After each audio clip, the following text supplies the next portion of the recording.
Hello friends, इस class में हम ट्रायल बैलेंस चैप्टर की कुछ थ्योरीज पढ़ेंगे और साथ ही साथ कुछ इंपॉर्टेंट टर्म्स के एक्सप्लेनेशन एंड यूज देखेंगे। तो चलिए शुरू करते हैं। इस क्लास में हम ट्रायल बैलेंस की थ्योरी पढ़ेंगे, साथ में कुछ ट्रिक्स समझेंगे कि आप क्वेश्चंस कैसे जल्दी सॉल्व कर सकते हैं और कहाँ टाइम बचा सकते हैं एग्जाम में।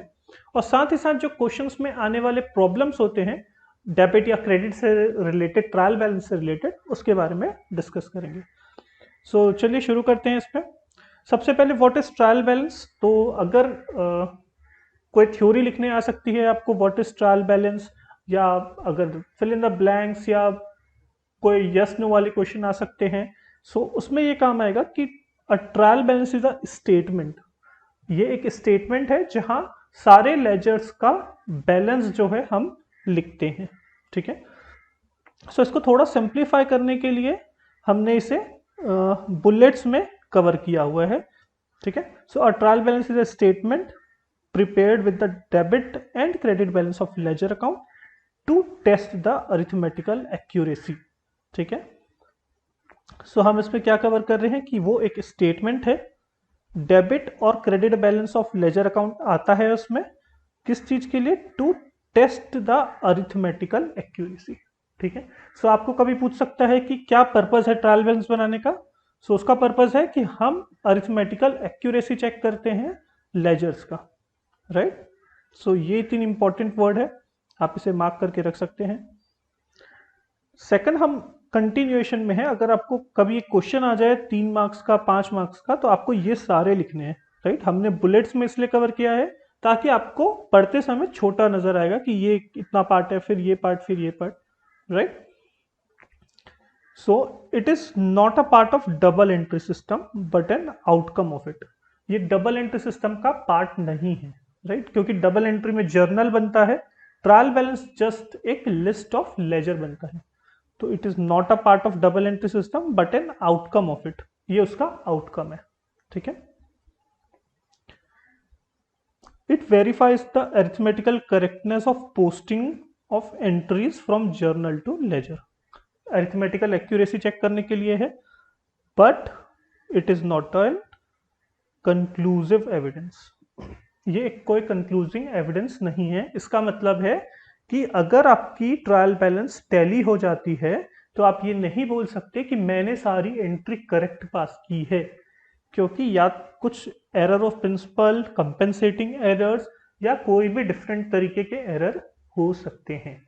ठीक है। मान लीजिए आपको कैश मिला किसी पार्टी से, मान लीजिए रमेश से, आपने cash account debit to Ramesh की जगह रमेश डेबिट टू कैश कर दिया, आपका ट्रायल बैलेंस टैली हो जाएगा।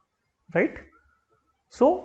जो भी error of principle, commission error है, कंपेंसेटिंग एरर है, ये लोकेट नहीं करता है ट्रायल बैलेंस। इसीलिए कहा जाता है कि it is not a conclusive evidence. ठीक है। जब आपके पास, आपको एग्जाम में क्वेश्चन आए व्हाट इज ट्रायल बैलेंस, तो आपको लिखना है कि ट्रायल बैलेंस एक स्टेटमेंट है जिसमें लेजर का डेबिट और क्रेडिट बैलेंस आता है। ठीक है। ये किस लिए हम बनाते हैं? To test the arithmetical accuracy. ये डबल एंट्री सिस्टम का पार्ट नहीं है बट उसका आउटकम है। Arithmetical correctness of posting of entries, ये एंट्रीज के अरिथमेटिक करेक्टनेस को देखने के लिए बनाया जाता है, और ये एक कंक्लूसिव एविडेंस नहीं है। ठीक है। ये एरर्स हो सकते हैं। As following errors are not disclose by the trial balance: error of principle, compensating error. इन दोनों के बारे में हम रेक्टिफिकेशन ऑफ एरर्स वाले चैप्टर में डिटेल में पढ़ेंगे। ठीक है। चलिए आगे देखते हैं। What are the objectives. तो हमने एक ऑब्जेक्टिव तो देखा कि हम अरिथमेटिकल करेक्टनेस देखने के लिए बनाते हैं। ठीक है। वो यहां पर लिखा हुआ है, to ascertain the arithmetical correctness of ledger accounts. Errors locate करने के लिए कि मान लीजिए आपका ट्रायल बैलेंस टैली नहीं हुआ, तब आप देखने चाहते हो कि क्या मैंने लेजर का टोटल गलत किया है, क्या मैंने किसी जर्नल एंट्री से लेजर को पोस्टिंग करते समय कुछ गलती कर दी है।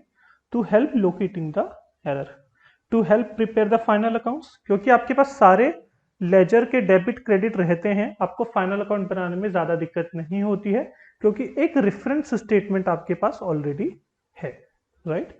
समराइज ईच अकाउंट्स, हर लेजर अकाउंट का समराइज देखने के लिए ट्रायल बैलेंस बनाया जाता है। सो हम 4 ऑब्जेक्टिव हमने छोटे छोटे लिखे हैं, बट आपको थोड़ा सा एक्सपांड इसको करना है। Arithmetical correctness of ledger account थोड़ा एक्सपांड किया हुआ है। हेल्प लोकेटिंग एरर तो आप लिख सकते हो कि अगर ट्रायल बैलेंस मैच नहीं हुआ तो ये समझ में आता है कि कहीं ना कहीं गलती है, चाहे लेजर टोटलिंग में या फिर posting of entries to ledger. जब हम जर्नल एंट्री को लेजर में पोस्ट कर रहे हैं तब भी गलती हो सकती है। Help prepare the final account, क्योंकि ये एक बेस डॉक्यूमेंट बन जाता है फाइनल अकाउंट्स बनाने के लिए। और समराइज ईच अकाउंट, ये जो होता है ट्रायल बैलेंस वो हर लेजर अकाउंट का समराइज होता है, डेबिट क्रेडिट माइनस करके हम एक बैलेंस लाते हैं उसमें, ठीक है। सो ये है ऑब्जेक्टिव, ये 3 या 4 मार्क्स में मोस्टली आ सकते हैं कभी कभी, ठीक है। लिमिटेशंस ऑफ ट्रायल बैलेंस, हमने लिमिटेशन कुछ तो पढ़े कि ये कंक्लूसिव एविडेंस नहीं है कि सारी एरर्स ठीक है या कोई भी एरर्स नहीं हुए हैं। सो एरर ऑफ प्रिंसिपल हो सकता है, इसके बारे में हम वैसे भी रेक्टिफिकेशन ऑफ एरर्स वाले चैप्टर में पढ़ने वाले हैं। एरर ऑफ प्रिंसिपल मतलब हमने बताया कि एक प्रिंसिपल है कि कैश जो है, या यूं कहिए कि व्हाट कम्स इन डेबिटेड, या एक्सपेंस जो होता है वो हमेशा डेबिट होता है, राइट। आपने अगर एंट्री करते समय इसको क्रेडिट कर दिया गलती से, सो एरर ऑफ प्रिंसिपल, जो हमेशा प्रिंसिपली उसको डेबिट होना चाहिए आपने उसको क्रेडिट कर दिया, so it is an error of principle, ठीक है। वो लिमिटेशन है कि एरर ऑफ प्रिंसिपल को ट्रायल बैलेंस लोकेट नहीं कर पाएगा। या फिर कंपेंसेटिंग एरर है, कंपेंसेटिंग एरर मतलब एक गलती से आपने 200 रुपये मान लीजिए डेबिट कर दिया गलत, और कहीं 200 रुपये गलती से क्रेडिट भी कर दिया किसी और एंट्री में, तो ये कंपेंसेट हो गया, आपको पता ही नहीं चलेगा, ठीक है। That is a compensating error. Transaction completely omitted in the books, आपको कोई आपके डेटर्स ने पैसा दिया, आपने रिकॉर्ड ही नहीं किया, राइट। सो वो भी जो रिकॉर्ड नहीं किया कंप्लीटली ओमिट हो गया, उसको ट्रायल बैलेंस डिस्क्लोज नहीं कर पाएगा, right. Recording both aspect of transaction twice in a books of account, like आपने रिकॉर्ड नहीं किया वैसे ही आपने ट्वाइस बुक कर लिया तो भी पता नहीं चलेगा, क्योंकि ट्रायल बैलेंस टैली हो जाएगा, right. Posting correct account on correct side but in wrong account, ठीक है। हमको रमेश ने पैसा दिया था, हमने राजेश से एंट्री पास कर दी, उसको पता नहीं चलेगा क्योंकि हमारा ट्रायल बैलेंस टैली हो जाएगा। Entry of incorrect amount in the books is not brought out by the trial balance. Incorrect amount in books, 200 रुपये दिया था आपने 2000 की एंट्री कर दी तो भी नहीं पता चलेगा, ठीक है। सो ये सारे लिमिटेशंस हैं, है limitations, but trial balance is quite useful, ठीक है। बट लिमिटेशंस अगर आपको क्वेश्चन आता है, so error of principle, compensating error, transaction completely omitted, both aspect या twice, booking twice, correct amount on correct side but in wrong account, या फिर entry of incorrect amount, ठीक है। छोटे छोटे तरीके से आप याद रखिए तो आपको बाकी आपको एक्सपांड करते आना चाहिए, ठीक है। सो ये दोनों तो आप याद रख सकते हैं, error of principle, compensating error. Completely omitted याद रख लीजिए, ठीक है। ट्वाइस अमाउंट कहीं है ये याद रख लीजिए, रॉन्ग अकाउंट याद रख लीजिए, और इनकरेक्ट अमाउंट याद रख लीजिए। इतने में आपको समझ में आ जाएगा कि क्या आप लिखना चाहते हो, ठीक है। अच्छा, what are the various methods of preparation of trial balance. वैसे तो ये चांसेस बहुत कम है आने के, बट समझ के रखिए कि टोटल मेथड होता है, बैलेंस मेथड होता है, और टोटल का बैलेंस मेथड होता है। टोटल मतलब, टोटल मेथड मतलब मान लीजिए परचेज नहीं, मान लीजिए हमने कोई रमेश का लेजर है, रमेश अकाउंट, ठीक है।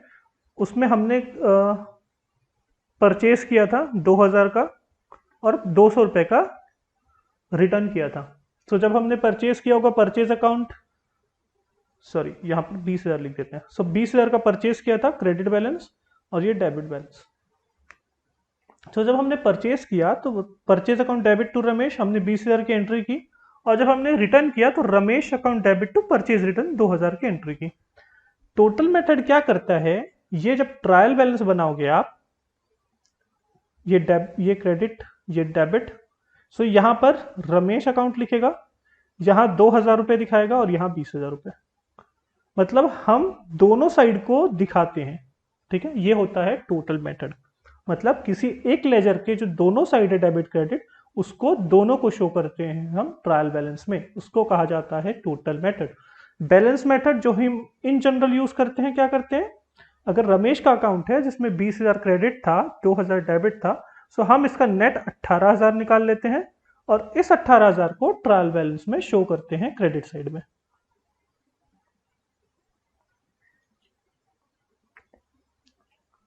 करेक्ट। तो अगर आप टोटल मेथड कहा जाता है कि जो दोनों डेबिट क्रेडिट है दोनों को आप यहां शो कर रहे हो, तब अगर आप इसका नेट 18,000 बैलेंस निकाल के शो कर रहे हो तो उसको कहा जाता है बैलेंस मेथड। टोटल कम बैलेंस मेथड, आइडिया पढ़ के ही समझ में आ रहा है कि हम क्या करते हैं, जब ट्रायल बैलेंस बनाते हैं तो हम 2 कॉलम की जगह 4 कॉलम बनाते हैं, ठीक है। एक हेड्स ऑफ अकाउंट का रहता है, एक होता है डेबिट साइड, एक होता है क्रेडिट साइड, एक होता है डेबिट बैलेंस, एक होता है credit balance. So taking this example forward, अगर रमेश अकाउंट है और रमेश अकाउंट के डेबिट में 2000 था तो मैं 2000 यहां दिखाऊंगा, 20,000 क्रेडिट था तो 20,000 यहां दिखाऊंगा। अब इसका बैलेंस क्या था, क्रेडिट बैलेंस था, तो अब इसको 18,000 यहां भी दिखाऊंगा। टोटल कम बैलेंस मेथड, ये जो पार्ट है वो टोटल मेथड का पार्ट है और ये जो पार्ट है वो बैलेंस मेथड का पार्ट है। तो क्योंकि इसका कोई यूजफुल नहीं है, इसीलिए ये भी प्रिविलेंट नहीं है और ये भी प्रिविलेंट नहीं है। Balance method is quite prevalent. ठीक है, समझ में आया क्या होता है टोटल मेथड, बैलेंस मेथड? ये सारे उसमें यही लिखा हुआ है। ठीक है, चलिए आगे चलते हैं। Carriage inward versus carriage outward. Carriage inward और कैरेज आउटवर्ड दोनों एक्सपेंस है। ठीक है, कैरेज इनवर्ड क्या होता है, जब आप कुछ गुड्स परचेज करोगे, सो जो ऑक्ट्राय होती है या फ्रेट बोल सकते हो आप, वो आप जो पे करते हो उसको कहते हैं कैरेज इनवर्ड। और कैरेज आउटवर्ड जब आप सेल करते हो तब जो फ्रेट और ऑक्ट्राय पेमेंट करते हो उसको कहते हैं कैरेज आउट। समझ में आया? इन एनी केस दोनों एक्सपेंस है हमारे और दोनों का डेबिट बैलेंस होता है। ठीक है, इसके अगेंस्ट में रिटर्न इनवर्ड और रिटर्न आउटवर्ड हमने पहले भी डिस्कस किया हुआ है। रिटर्न इनवर्ड मतलब हमने कोई गुड्स बेचा था, सेल किया था, अब वो वापस आ रहा है। इनवर्ड मतलब अंदर आ रहा है, राइट, वापस आ रहा है। सो क्योंकि सेल जो होता है वो क्रेडिट बैलेंस होता है, जो रिटर्न इनवर्ड है वो होगा डेबिट बैलेंस। और रिटर्न इनवर्ड को क्या बोला जाता है? Sales return. ठीक है, जस्ट उसका अपोजिट रिटर्न आउटवर्ड, हमने कोई परचेज किया था, ठीक है, अब वो हम वापस कर रहे हैं किसी रीजन से। जो परचेज किया था वो था डेबिट, अब हम परचेज को वापस कर रहे हैं तो ये हो जाएगा क्रेडिट, क्योंकि परचेज डेबिट होता है।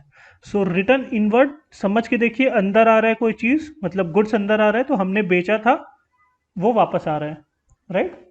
तो बेचा था तो सेल क्रेडिट होता है, तो जो वापस आ रहा है उसको हम डेबिट कर देंगे। सिंपल तरीका है। ठीक है, रिटर्न आउटवर्ड जो हमने खरीदा था तब डेबिट हुआ था, अब मतलब उसको वापस भेज रहे हैं तो हम उसको क्रेडिट कर देंगे। समझ में आई बात? ये एक हमने कॉम्प्रिहेंसिव टेबल बनाया है, सिर्फ उन चीजों को इंक्लूड करने की कोशिश की है जो कभी ना कभी आपको तकलीफ दे सकते हैं या डाउट क्रिएट कर सकते हैं। ठीक है, सो ओपनिंग स्टॉक एसेट है, डेबिट होता है। ठीक है, परचेज या स्टॉक जो है वो भी एसेट है, वो भी डेबिट होता है। सेल्स है वो रेवेन्यू है, वो क्रेडिट होता है। क्लोजिंग स्टॉक, ये इंपॉर्टेंट है, अगर आपको एडजस्टेड परचेज दिया हुआ है किसी उसमें, if adjusted purchase is given, तब आपको क्लोजिंग स्टॉक लेना है और ओपनिंग स्टॉक नहीं लेना है। उसका रीज़न हमने देखा था कि जब एडजस्टेड परचेज का कैलकुलेशन करते हैं उसका फॉर्मूला है opening stock plus purchase minus closing stock.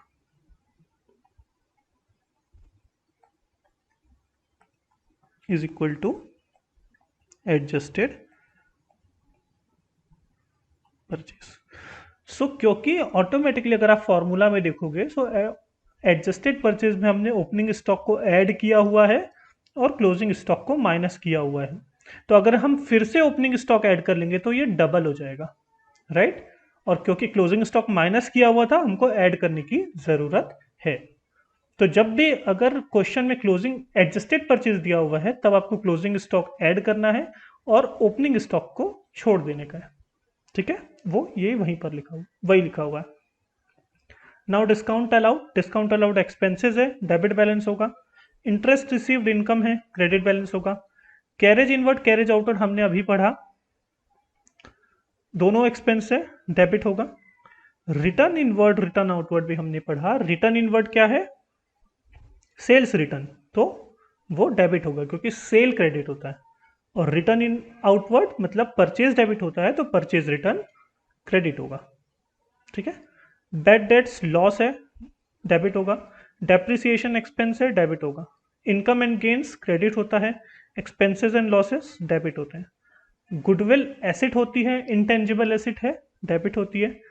Again ये भी इंटेंजिबल एसेट है, ट्रेडमार्क डेबिट होगा।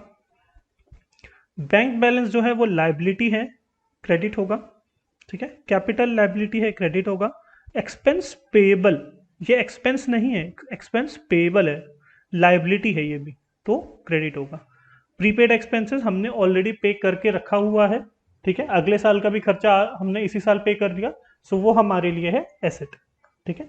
इसमें दो चीजें और ऐड करनी है, वो मैं ऐड कर दूंगा। प्रोविजन फॉर डाउटफुल डेट्स और प्रोविजन फॉर डेप्रिसिएशन,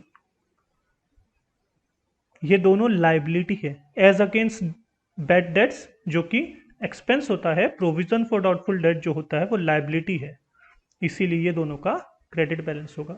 अगर आप एंट्री सोच के देखेंगे तो इसकी एंट्री होती है bad debts debit to provision for bad debt या डाउटफुल डेट।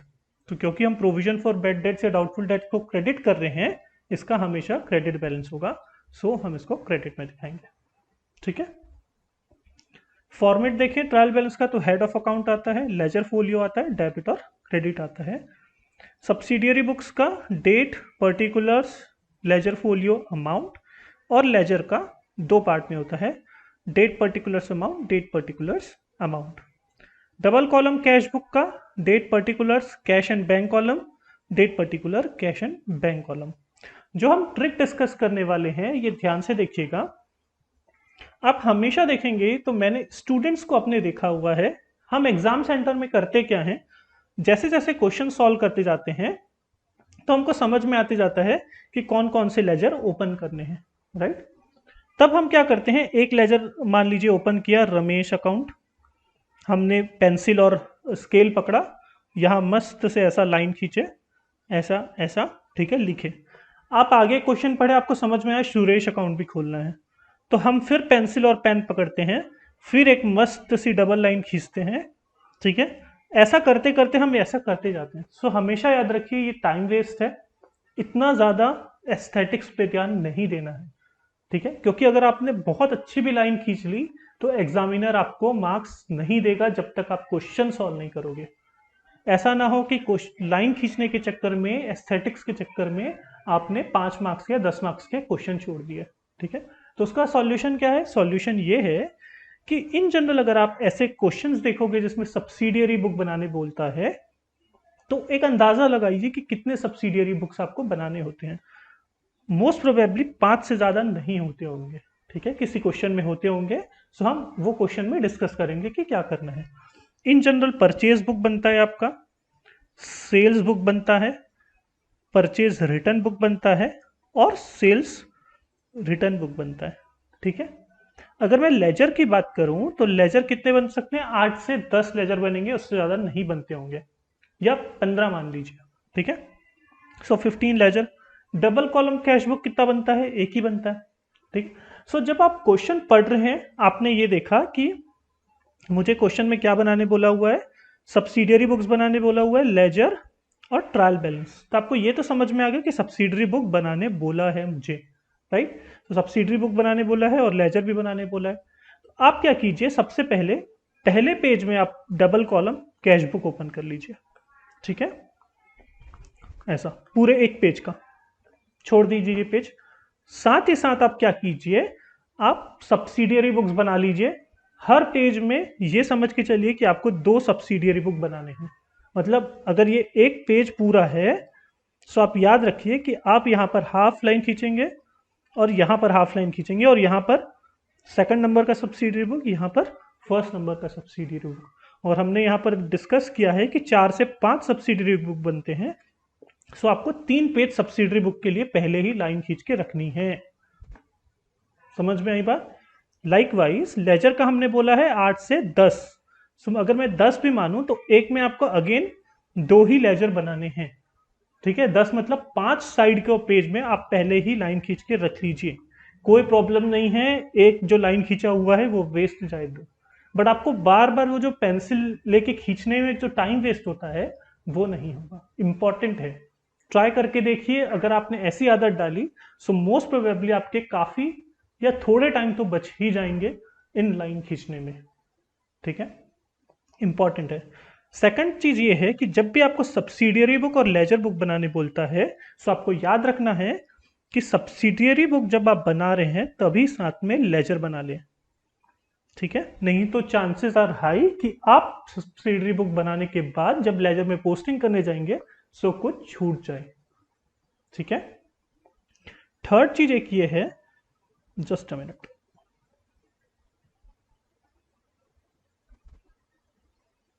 थर्ड चीज ये है कि मान लीजिए मैंने एक लेजर बनाया, ठीक है, मेरे लेजर कंप्लीट हो गए, सब हो गया, अब मुझे सिर्फ ट्रायल बैलेंस बनाना है। तो आप लेजर की क्लोजिंग करते हो, ठीक है। यहां कुछ अमाउंट लिखा रहता है, यहां कुछ अमाउंट लिखा रहता है, तो आप यहां टोटल करते हो और यहां कैरी फॉरवर्ड और यहां ब्रॉड फॉरवर्ड करते हो, राइट। जब आप ये काम कर रहे हो ना तब इसका बैलेंस लिख लो कि ये डेबिट है तो DR लिख के सर्कल बना लो। अगर ये क्रेडिट बैलेंस है तो जब यहां पर आप लिखोगे तो यहां करके स्क्वायर बना लो CR लिख के। तो अब क्या होगा, हर में आपने यहां पर डेबिट लिख दिया, यहां क्रेडिट लिख दिया, ऐसा करके आपने सारे लेजर में ये कर दिया। तो जब आप ट्रायल बैलेंस बनाएंगे तो आपको ज्यादा अब ध्यान देने की जरूरत नहीं है कि इसका नाम क्या है, इसका बैलेंस क्या है। आपने ऑलरेडी लेजर बनाते समय डेबिट और क्रेडिट लिख लिया है, तो आपको सिर्फ नाम देखना है कि इसको डेबिट बैलेंस है और आपके ट्रायल बैलेंस में लिखते जाना है। सो आपका काम थोड़ा कम हो जाएगा और आपको ज्यादा कम दिमाग लगाना पड़ेगा कि इसका बैलेंस डेबिट है कि क्रेडिट है, राइट। सो हमेशा याद रखिए जब आप ट्रायल बैलेंस की क्लोजिंग कर रहे हैं, सो जब आप ब्रॉड फॉरवर्ड या कैरी फॉरवर्ड कर रहे हैं तब डेबिट या क्रेडिट यहां लिख के राउंड और सर्कल बना लीजिए। जो आपको पसंद है, राउंड सर्कल डेबिट में बना लीजिए, क्रेडिट में स्क्वायर बना लीजिए, या सिंपल डेबिट और क्रेडिट लिखना है, जो भी आपको पसंद आए, राइट। तो इस क्लास में हमने थ्योरीज पढ़ी, एक कॉम्प्रिहेंसिव टेबल पढ़ा जो कि मैं अपडेट कर दूंगा 2 चीजें, और कुछ ट्रिक्स देखें, ठीक है। याद रखिएगा इंपॉर्टेंट है, अगर ट्रायल बैलेंस का क्वेश्चन आया तो काफी स्कोरिंग टॉपिक है ये, तो हाथ से नहीं जाने देना है और छोड़ना बिल्कुल नहीं है। आई होप आपको ये एक्सप्लेनेशन इन थ्योरी समझ में आई होगी। काफी सिलेक्टेड थ्योरीज मैंने कवर की हैं इस क्लास में, जो कि आपको एग्जाम पॉइंट ऑफ व्यू से रिलेवेंट है और काम आ सकती है। नेक्स्ट क्लास में हम देखेंगे कुछ इलस्ट्रेशन ट्रायल बैलेंस से रिलेटेड। एक कॉम्प्रिहेंसिव इलस्ट्रेशन है सिर्फ ट्रायल बैलेंस बनाने का, और एक क्लास में हम देखेंगे कि सब्सिडियरी बुक, लेजर और ट्रायल बैलेंस बनाते समय किन किन बातों का ध्यान रखना होता है। सो मिलते हैं नेक्स्ट क्लास में, तब तक के लिए take care and good bye.